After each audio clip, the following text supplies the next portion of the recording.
दोस्तों, आज आपके लिए sad love story in Hindi लेकर आए हैं। यह कहानी अनामिका और आयान की है। यह एक सैड लव स्टोरी है। दोस्तों, आगे आप पढ़िएगा अनामिका और आयान कैसे मिले और एक दूसरे से जुदाई। पूरी कहानी सुनने के बाद आपको ये कहानी कैसी लगी हमें कमेंट करके ज़रूर बताएं। धन्यवाद। अनामिका मध्य प्रदेश से दिल्ली कॉलेज के लिए आई थी और आयान राजस्थान से उसी कॉलेज में पढ़ने आया था। आयान एक सीधा सादा सा लड़का है जो ना लड़कियों से ज़्यादा बात करता है और ना किसी से ज़्यादा मतलब रखता है। आयान की यह बात अनामिका को बहुत अच्छी लगती है और वो किसी न किसी बहाने से आयान से बात करने की कोशिश करती है। अनामिका दिखने में क्यूट लगती है। कुछ ही समय में आयान और अनामिका की दोस्ती हो जाती है। आयान धीरे धीरे अनामिका को पसंद करने लगता है।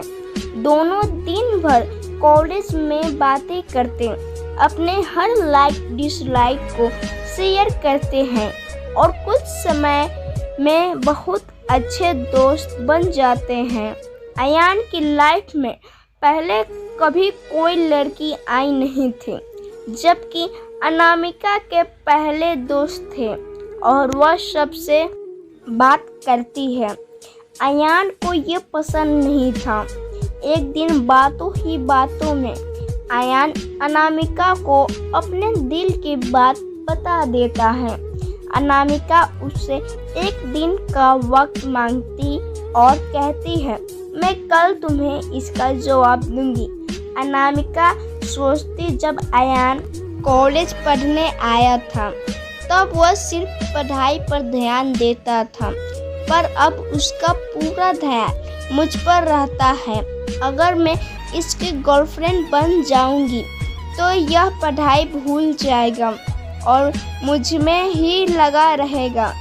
यही सब ख्याल अनामिका के मन में होते हैं और दूसरे दिन अनामिका आयान को मना कर देती है और कहती है, मैं तो तुम्हें बस अपना दोस्त समझती हूँ, इससे ज़्यादा कुछ नहीं। मैं यहाँ पढ़ने आई हूँ और कुछ करने नहीं। तुम चाहो तो मेरे दोस्त रह सकते हो। आयान दोस्ती के लिए मना कर देता है और अनामिका को बहुत समझाता है, लेकिन अनामिका कुछ नहीं सुनती। आयान को यह बात बहुत बुरी लगती है और वह अनामिका से बात करना बंद कर देता है।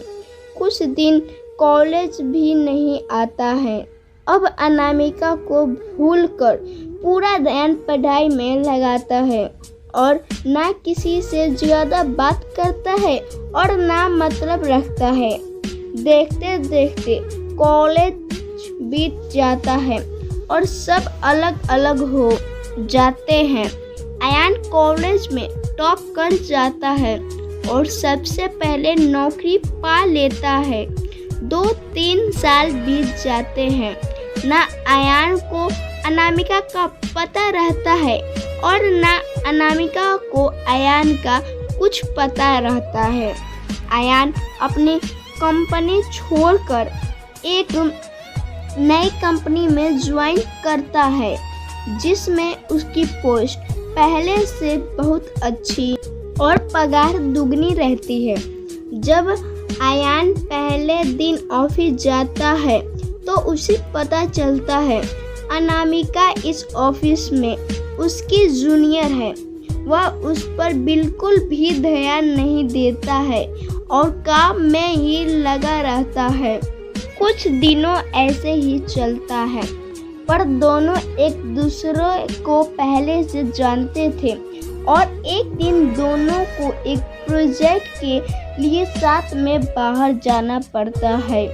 प्रोजेक्ट के बाद ना चाहते हुए भी आयान और अनामिका की बात होने लगती है। अनामिका आयान को समझाती है आखिर उसने उसको मना क्यों किया था।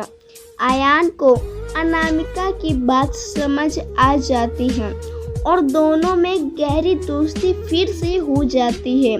पूरे ऑफिस में दोनों की दोस्ती के चर्चे होने लगते हैं। अयान सीधा साधा लड़का रहता है, उसको ज़्यादा कुछ समझ में नहीं आता है।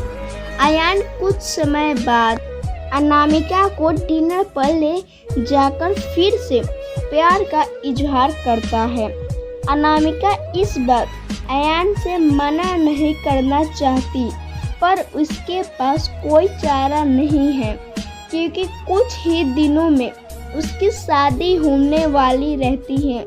अनामिका अयान को अपनी शादी की बात बताती है। इस बार अयान का दिल पूरी तरह टूट जाता है। वह बिना कुछ कहे वहाँ से चला जाता है। अनामिका रात में सोचती है कि अयान से अच्छा लड़का मुझे कभी नहीं मिलेगा। वह फैसला करती है कि कल अयान को हाँ कर दूंगी और मम्मी पापा को अयान से शादी के लिए मना लूंगी। जब दूसरे दिन अनामिका ऑफिस जाती है तो उसको पता चलता है कि अयान ऑफिस छोड़कर चला गया और दोबारा कभी कंपनी में नहीं आएगा। जाते जाते अयान अनामिका को एक खत लिख जाता है। जिस दिन मैंने तुम्हें देखा था उसी दिन से मैं तुमसे प्यार करता हूँ। मैं तुम्हें ज़िंदगी में कभी नहीं भूल पाऊँगा। तुम जहाँ भी रहो, जिसके साथ भी रहो, खुश रहो। अब इस जीवन मैं इस दर्द के साथ ही जिंदा रहूँगा। मैंने हमेशा तुमसे प्यार किया है और केवल प्यार किया है। तुम मेरी ज़िंदगी में आने वाली पहली और आखिरी लड़की हो। अब ना मेरी ज़िंदगी में कोई आएगा और ना मैं किसी को आने दूंगा। मैं बस अब तुम्हारी यादों में रहूँगा। आज के बाद पूरी ज़िंदगी में मैं तुम्हें कभी अपनी शक्ल नहीं दिखाऊंगा। बस भगवान से यही दुआ करता हूँ तुम जहाँ भी रहो खुश रहो और फिर शादी के लिए बहुत बहुत शुभकामनाएं। अनामिका अयान को खोजने की बहुत कोशिश करती है, पर कई साल के बाद भी उसको अयान नहीं मिलता और वो अपने माँ बाप की पसंद के लड़के के साथ शादी कर लेती। इस तरह दोनों हमेशा हमेशा के लिए एक दूसरे से बिछड़ गए और दर्द के साथ अपनी ज़िंदगी व्यतीत करते हैं। दोस्तों, आपको हमारी sad love story in Hindi कैसी लगी हमें कमेंट करके ज़रूर बताएं और हमारे चैनल को सब्सक्राइब और वीडियो को लाइक ज़रूर कर दें। धन्यवाद।